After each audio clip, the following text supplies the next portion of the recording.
Départ de Nantes. Il est 18 h. À ce moment-là, nous entrons sur la nationale. Chemin est de 4 heures jusqu'à Chartres.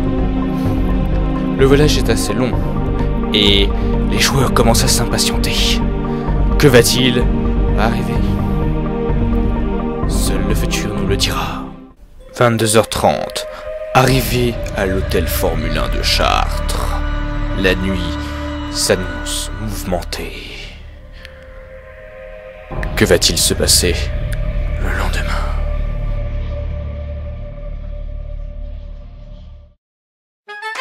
La nuit s'est passée sans encombre. Et c'est au petit déjeuner que nous découvrons nos chers amis, nos chers participants du tournoi, en train de manger leur petit déjeuner dans leur chambre d'hôtel. La nuit a été rude, et ça se voit sur leur visage. Les yeux injectés de sang. La journée commence bien.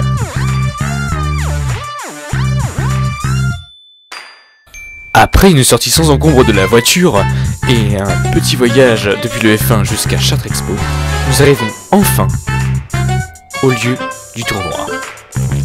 Le bâtiment est pour l'instant pas très accueillant, c'est vrai qu'il est assez gris. Mais bon, on est les premiers donc ça va.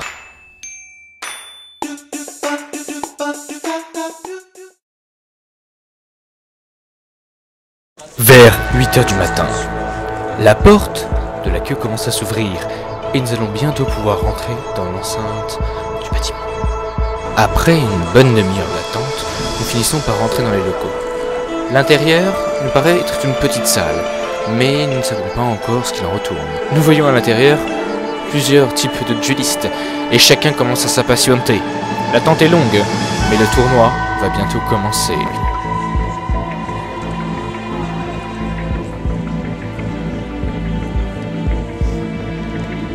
La première round commence. J'affronte un monarque.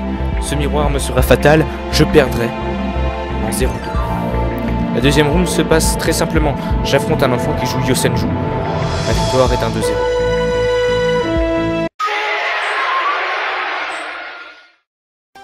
Mon match étant terminé, nous pouvons voir encore les duellistes encore s'affronter. Je ne sais pas encore mon adversaire, mais je vais bientôt le découvrir. En effet, j'affronte un monarque extra. La première manche, je gagne. Mais la deuxième et la troisième finissent par mes défaites successives. Je suis déjà à 2 défaites. Le moral est au plus bas, même si Jadenuki est là pour nous aider. À ce moment-là, je ne sais pas si j'aurai le tapis. À la quatrième round, j'affronte un Dracopal. Je pars normalement gagnant, car mon match-up est positif. Je gagne donc la première manche. Mon adversaire rage un peu, mais finit, après mes 2 breaks successifs, à remporter la victoire. Je perds donc 1-2. Je passe à 3 défaites. À ce moment-là, pour moi, le tapis est perdu. Mais on me dit qu'avec 6 victoires, je peux le remporter. Alors, je deviens de plus en plus déterminé. Je pars donc dans la salle secondaire pour me reposer un peu. Là, nous pouvons faire beaucoup d'échanges, que ce soit positif pour nous ou négatif. Je ne dirai pas plus sur l'issue de ces échanges. Ces défaites vont être le déclic. Je vais ensuite affronter un monarque, que je vais gagner 2-0 du fait de ces 2 breaks successifs. C'est donc une victoire assez simple. Mais cette victoire n'est que le début de quelque chose de plus grand. En effet, j'affronte un autre monarque, que je gagne 2-0 du fait de sa mauvaise technique. Puis j'enchaîne avec un Cosmo, où je vais gagner 2-0. Mon adversaire m'explique que la méta actuelle le dégoûte, et qu'il préférait drop car ses amis l'appellent pour manger. C'est ainsi que le premier jour va se terminer. Je suis passé donc à 4-3, 4 victoires, 3 défaites. Il faut que le lendemain, j'enchaîne les 2 victoires, sinon le tapis disparaîtra.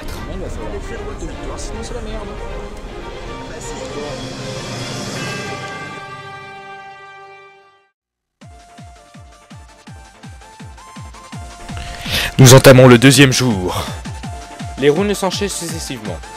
La première round, j'affronte un Cosmo. Ce Cosmo est un peu stressé par la pression et il side trop de cartes contre moi et je gagne donc 2-0. Je lui explique un peu le problème et je continue mon périple. Je vais donc faire une pause dans notre salle chérie avec des choses pour acheter comme des tubes, etc., des cartes et des échanges. J'achète un tube pour mon tapis fétiche, sans savoir ce que l'avenir me réserve. Mon dernier adversaire est un cyberdragon. Le deck est assez simple, et malgré la présence de nombreuses cartes utiles, le monarque et le domain font clairement le café. À ce moment-là, je gagne encore 2-0.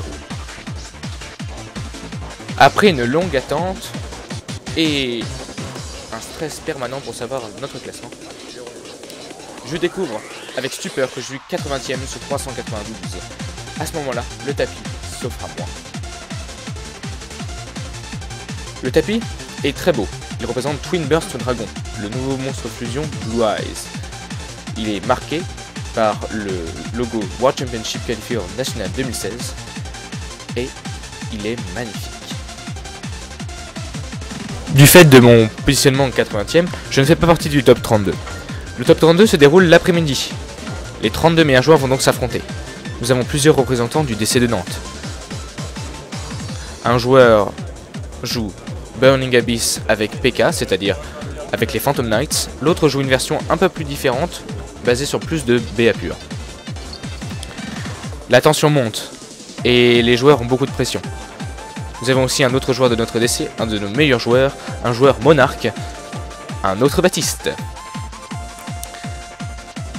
Nous ne verrons pas la fin, car nous devons repartir en quête de nouvelles aventures. C'est sous la pluie que nous quittons la Chartres Expo. Nous avons réussi à avoir le tapis, au moins c'est un bon lot de compensation, ainsi que des protège-cartes particulières du World Championship. C'est maintenant que nous repartons pour 4 heures de route sur la route nationale en direction de Nantes, de retour à notre QG. C'était une belle expérience qui nous a appris à progresser et nous prouvera pour devenir encore meilleur, pour devenir dans les meilleurs. Nous repartons donc avec le tapis du WCQ ainsi que des protège-cartes un peu particulières. Je les présenterai sans doute dans une autre vidéo. J'espère que la vidéo vous aura plu.